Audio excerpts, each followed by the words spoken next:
حضرت امام علی رضا بن امام موسیٰ کاظم علیہ السلام ائمہ اطہار میں سے 8ویں امام ہیں۔ آپ کا نام علی اور مشہور لقب رضا ہے، اور اسی لقب کی وجہ سے آپ کو اکثر امام رضا کے نام سے یاد کیا جاتا ہے۔ آپ کی کنیت ابو الحسن ہے۔ امام رضا علیہ السلام کی ولادت باسعادت 153 ہجری میں مدینہ منورہ میں ہوئی، اور آپ کی شہادت 202 ہجری میں ہوئی، اور خراسان کے طوس نامی علاقے میں آپ کو دفن کیا گیا کہ جسے اب مشہد کہا جاتا ہے۔ امام رضا علیہ السلام کی والدہ ماجدہ کا نام جناب خیزراں ہے۔ شیخ مفید علامہ طبرسی اور ابن شہر آشوب نے لکھا ہے کہ امام محمد تقی علیہ السلام کے علاوہ امام علی رضا علیہ السلام کے کوئی اولاد نہیں ہے، اور امام محمد تقی علیہ السلام 8ویں امام کے اکلوتے بیٹے ہیں۔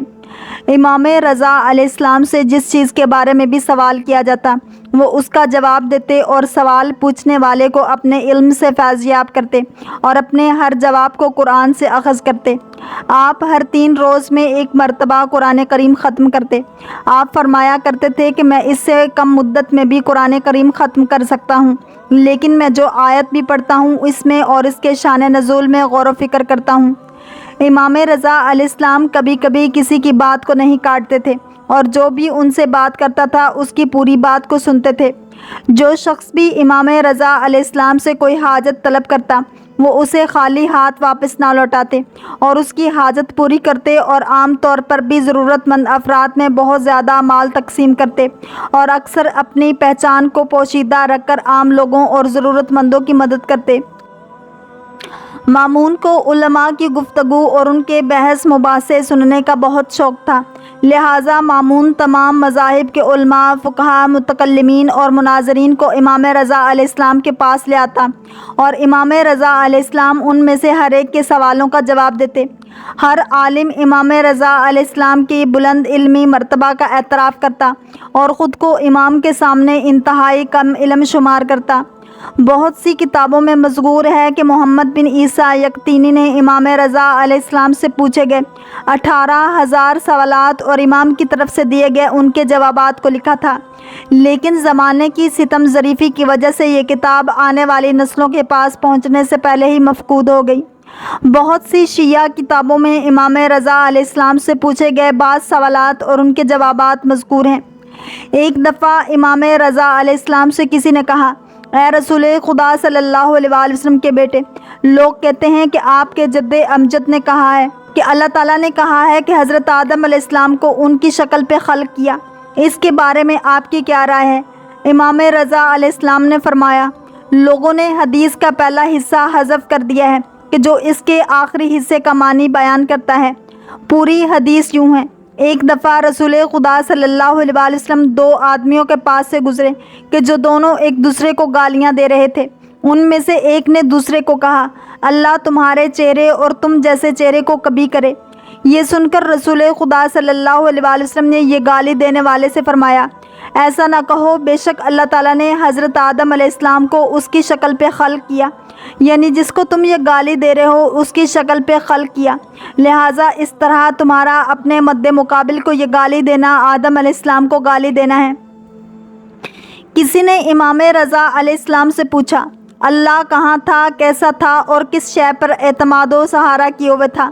تو امام رضا علیہ السلام نے فرمایا، اللہ تعالیٰ نے زمانے اور احوال کو خلق کیا ہے، اور خود اللہ تعالیٰ کے لیے نہ کوئی زمانہ ہے اور نہ ہی کوئی حال احوال ہے، اور وہ ہر شے سے بے نیاز ہے۔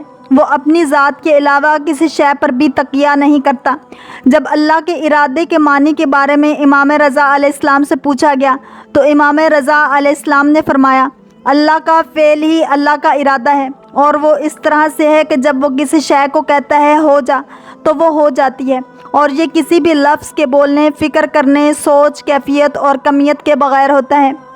ایک دفعہ امام رضا علیہ السلام سے امام جعفر صادق علیہ السلام کے اس فرمان کا معنی پوچھا گیا، نہ جبر ہے اور نہ ہی تفویض ہے، بلکہ اصل بات ان دونوں کے درمیان ہے۔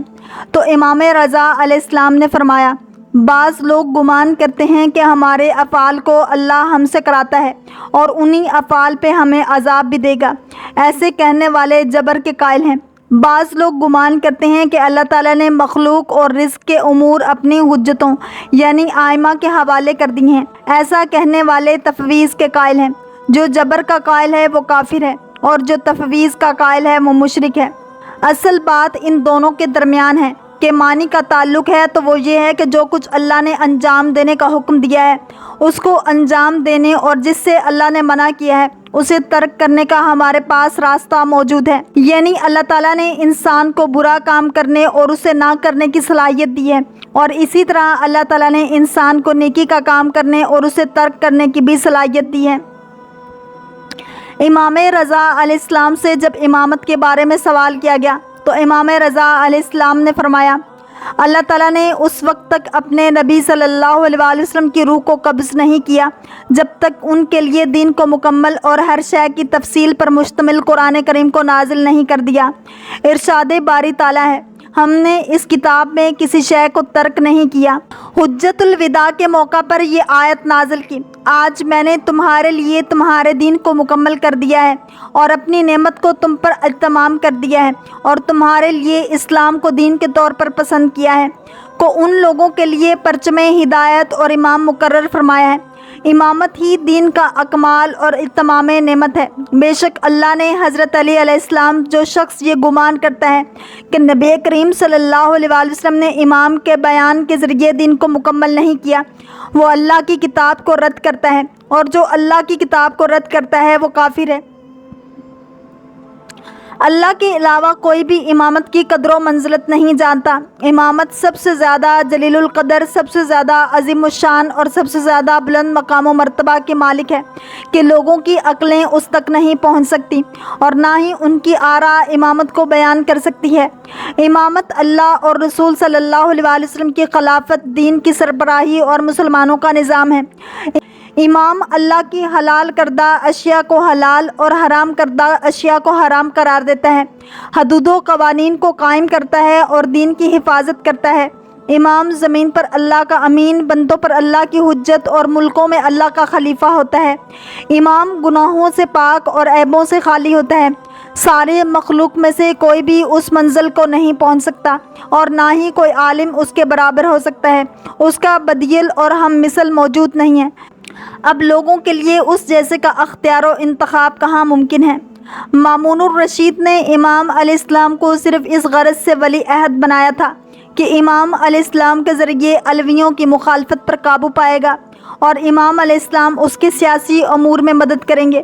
جب اس نے امام کی امور سلطنت میں بے رخی دیکھی اور ساتھ ساتھ آپ علیہ السلام کے علم، فضل اور روحانیت کا چرچا دیکھا تو وہ عوام کی متوقع بیداری سے خائف ہو گیا اور اس کو خلافت عباسی کے لیے خطرہ سمجھا۔ بغداد کی عباسیوں پر قابو پانے سے پہلے اس نے اپنے وزیر خاص فضل بن سہل کو قتل کروایا اور پھر 203 ہجری میں امام علیہ السلام کو زہر دے کر شہید کر دیا۔ ایک سیلے خون رواں ہے حمزہ سے عسکری تک۔ مورخین کی اکثریت مامون کو اس جرم کا ذمہ دار سمجھتی ہے، جبکہ بعض امام علیہ السلام کی ناسازی طبع کو رحلت کا سبب قرار دیتے ہیں، اور شبلی نعمانی المامون میں مامون کو اس جرم سے بالکل بری قرار دیتے ہیں۔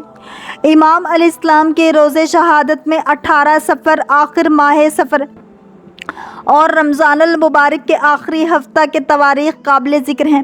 مقام قبر کے لیے خراسان کے انتخاب پر ابن حسن چارہ جوئی لکھتے ہیں کہ عید کے دن امام نماز تو نہ پڑھا سکے، لیکن اہل خراسان کو امام کے بلند مقام کا اندازہ ہو گیا اور ان کے دلوں میں امام علیہ السلام کے لیے مودت اس قدر پیوست ہوگی کہ آج صدیاں گزر جانے کے بعد بھی ان کی وفاداریاں آیا ہیں۔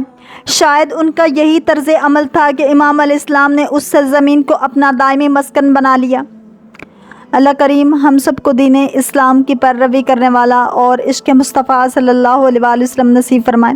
اگر آپ کو یہ ویڈیو پسند آئی ہے تو لائک، شیئر اور سبسکرائب کرنا مت بھولیے تاکہ ایسے ہی اسلامک انفارمیٹیو ویڈیوز آپ تک پہنچتی رہیں۔